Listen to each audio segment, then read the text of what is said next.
ఇద్దరు మాజీ డిప్యూటీ ముఖ్యమంత్రుల మధ్య వైరం తారాస్థాయికి చేరుకుంది. ఇప్పుడు ఒకరిపై ఒకరు అవినీతి ఆరోపణలు చేసుకుంటున్నారు.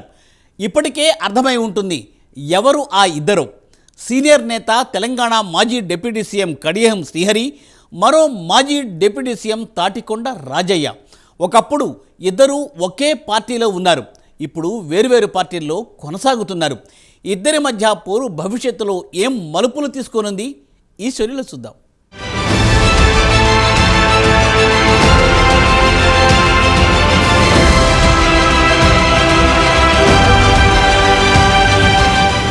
వారిద్దరూ మొన్నటి వరకు ఒకే పార్టీలో కొనసాగారు. ఇద్దరూ డిప్యూటీ సీఎంగా పనిచేశారు. ఎన్నికల తర్వాత ఎమ్మెల్యేగా గెలిచిన నేత హస్తంగూటికి చేరారు.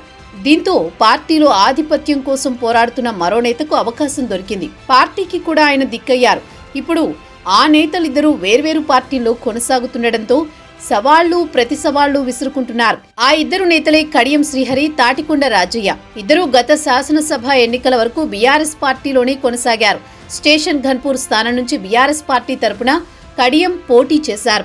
అప్పట్లో టికెట్ రాలేదని అసంతృప్తితో ఉన్న రాజయ్యను పార్టీ పెద్దలు సముదాయించారు. దీంతో స్టేషన్ ఘన్పూర్ బీఆర్ఎస్ విజయం సాధించింది. కానీ రాష్ట్రంలో అధికారం కోల్పోయింది. ఎన్నికల తర్వాత కడియం శ్రీహరి హస్తంగూటికి చేరారు. దీంతో రాజయ్యకు బీఆర్ఎస్ లో లైన్ క్లియర్ అయింది.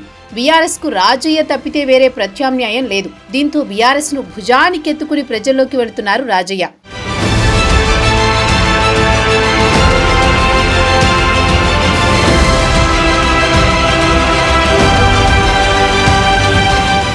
ఇదే క్రమంలో కాంగ్రెస్ లో చేరిన కడియం శ్రీహరి తన కుమార్తె కడియం కావ్యకు వరంగల్ లోక్సభ టికెట్ ఇప్పించుకున్నారు. ఆ ఎన్నికల్లో కడియం కావ్య విజయం సాధించారు. కడియం శ్రీహరి కాంగ్రెస్ లో చేరినప్పటి నుంచి బీఆర్ఎస్ నేత రాజయ్యతో వైరం ముదిరింది. ఇద్దరూ ఒక పార్టీలో కొనసాగినప్పుడే పొసిగేది కాదు. ఇప్పుడు వేర్వేరు పార్టీలలో కొనసాగుతుండటంతో ఇంకా వైరం తారాస్థాయికి చేరింది. ఒకరిపై ఒకరు అవినీతి ఆరోపణలు చేసుకుంటున్నారు. తన అవినీతి నిరూపిస్తే రాజకీయాల నుంచి తప్పుకుంటామంటూ ఇద్దరు సవాళ్లు ప్రతి సవాళ్లు చేసుకుంటున్నారు. ఈ క్రమంలో ఇటీవల రాజయ్యపై శ్రీహరి మండిపడ్డారు. స్టేషన్ ఘన్పూర్లో నువ్వా నేనా, మన ఇద్దరిలో ఒక్కరే మిగలాలి అంటూ సవాల్ విసిరారు. నేను అవినీతికి పాల్పడినట్లు నిరూపిస్తే రాజకీయాల నుంచి వైదొలుగుతానని శ్రీహరి సవాల్ విసిరారు.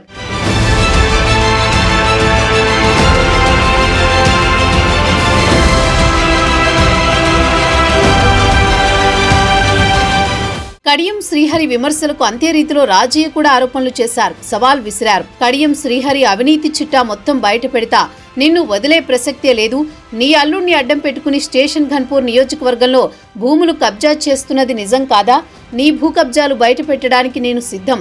నువ్వు సత్య హరిశ్చంద్రుడివైతే నీ బిడ్డను ఎంపీని చేయడానికి 100 కోట్లు ఎలా ఖర్చు పెట్టావు? ఆ డబ్బెక్కడిది అంటూ కడియం శ్రీహరిపై రాజయ్య ఆరోపణలు చేశారు. ఒక పార్టీ నుంచి ఎమ్మెల్యేగా గెలిచి కడియం శ్రీహరి వేరే పార్టీలో చేరితే కాంగ్రెస్ పార్టీ అధికారంలో ఉన్న సమయంలోనే తాను ఎమ్మెల్యే పదవికి రాజీనామా చేసి బీఆర్ఎస్ పార్టీలో చేరాను అని తాటికొండ రాజయ్య ఈ సందర్భంగా గుర్తు చేస్తున్నారు. ఇద్దరి నేతల మధ్య మాటల యుద్ధంతో స్టేషన్ ఘన్పూర్ నియోజకవర్గంలో రాజకీయ వాతావరణం హీటెక్కుతోంది.